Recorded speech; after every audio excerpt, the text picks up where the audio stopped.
When fitness turns against you, if you're over 60, every move you make, every step you take or don't take can directly impact your heart. But what if I told you that certain popular exercises, the very ones you've trusted to keep you strong, might actually be silently damaging your heart each day? I'm not here to scare you, here to protect you. As a practicing heart doctor, I've seen it too often. Seniors walking into my clinic feeling perfectly fine, no pain. No warning signs, only for us to discover elevated blood pressure, irregular rhythms, or clear signs of heart strain.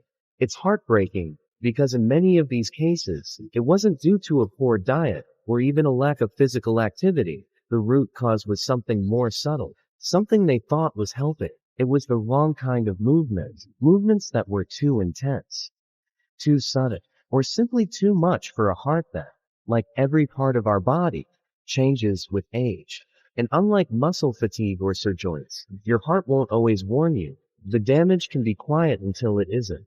Most seniors don't even realize they're making this mistake. But I see the consequences almost daily. That's why I'm speaking to you today, not as a doctor behind a desk, but as someone who genuinely wants to help you stay strong, stay active, and most importantly, stay safe. In this episode of Silver Health Talk, I'll walk you through 5 specific exercises that seniors over 60 should think twice about. These aren't myths or exaggerated dangers. These are patterns I've witnessed in my own patients, supported by current medical research on aging cardiovascular systems. But I won't stop at warnings. For each of the exercises I advise against, I'll also offer heart-friendly alternatives, movements that build strength and resilience without pushing your heart past safe limits. Because exercise is still vital. We're not meant to sit still. We're meant to support circulation, cognitive health, emotional well-being. But the right kind of movement matters more than ever after 60. So if you care about your future health, or if you're supporting a parent or loved one in this stage of life, I urge you to stay with me. Even just a few small changes in your routine could mean the difference between long-term health and unexpected danger. Let's begin this journey together with understanding, with care, and with respect for the body that's carried you this far. 2. The aging heart isn't fragile, but it is different when you were younger. Your heart was a workhorse. It responded quickly, recovered fast, and adapted to stress like a seasoned athlete. But after 60, that same heart tells a different story, not weaker, but more complex. The heart muscle, like any muscle, changes with age. The walls can become stiffer. The electrical signals that keep it beating in rhythm may falter. Blood vessels lose some of their elasticity, making it harder to manage surges in pressure. These are not signs of failure, they're signs of time. And understanding them can help you live longer, better. That's why we can't apply the same rules of exercise across every decade of life. What worked at 40 might be dangerous at 70, and yet, many popular fitness trends ignore this reality. They push no pain, no gain. Even when pain is your body's last alarm bell, you may have seen the signs already. Shortness of breath, doing stairs. That used to be easy. A racing heart during what once felt like light effort. A heavy feeling in your chest after certain workouts. Most people dismiss these as just getting older, but those signals are your body asking for a new kind of partnership. This doesn't mean giving up. Far from it. It means listening, adjusting, working with your heart, not against it. In fact, one of the most dangerous myths I hear is the belief that you need to push past fatigue to improve heart health.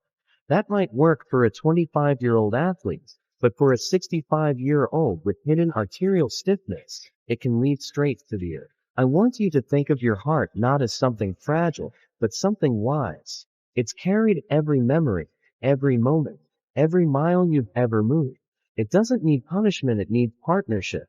That partnership begins with knowledge. Over the next sections, I'll walk you through the 5 exercises I've seen repeatedly cause harm in people over 60. Some of them may surprise you. They're not extreme sports or high-risk stunts. They're often exercises promoted by well-meaning trainers who simply don't understand the senior heart. And just as important as what we'll remove are the movements we'll add back in. I'll show you how to adapt, not retreat. How to build strength with grace, How to move in ways that nourish your arteries, not stress them. Because this isn't about giving up. It's about getting smart, staying mobile, and giving your heart what it truly needs at this stage in life. Safety, rhythm, and respect. So as we prepare to look at the first dangerous exercise, I ask you to hold one truth close. You don't need to move harder. You need to move wiser. Let's begin with the first exercise. I urge you to reconsider if you're over 60. High-intensity interval training, or HIIT. On paper, HIIT sounds brilliant, short bursts of explosive effort followed by rest. It promises fat loss, cardiovascular endurance, even anti-aging benefits. And for younger bodies, it often delivers. But for aging hearts, HIIT can be like throwing gasoline on a slow-burning fire. Here's what happens. Those sudden spikes in exertion rapidly raise your heart rate, often to levels that are unsafe for someone whose cardiovascular system no longer rebounds like it used to. The blood pressure shoots up, oxygen demand skyrockets, and your heart is forced to pump harder and faster without the same flexibility it had decades ago. In my clinic, I've seen patients, otherwise healthy seniors, land in cardiac distress after just a few weeks of enthusiastic HIIT classes, not because they were weak, but because they were told that pushing through would bring results, and nobody warned them what that push could cost.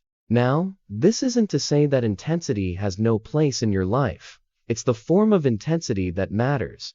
Sustained stress without warning. Movements that go from 0 to 60 without a warm-up. Rest periods too short for a recovering heart to stabilize. That's what makes HIIT dangerous. The irony is, many seniors actually feel fine during these workouts. Adrenaline masks the signs. They feel proud, strong, accomplished. But hours later, or even days later, come the symptoms. Irregular heartbeat, chest tightness, fatigue that won't go away. And in some cases, a cardiac episode that could have been avoided with a different approach. So what's the alternative?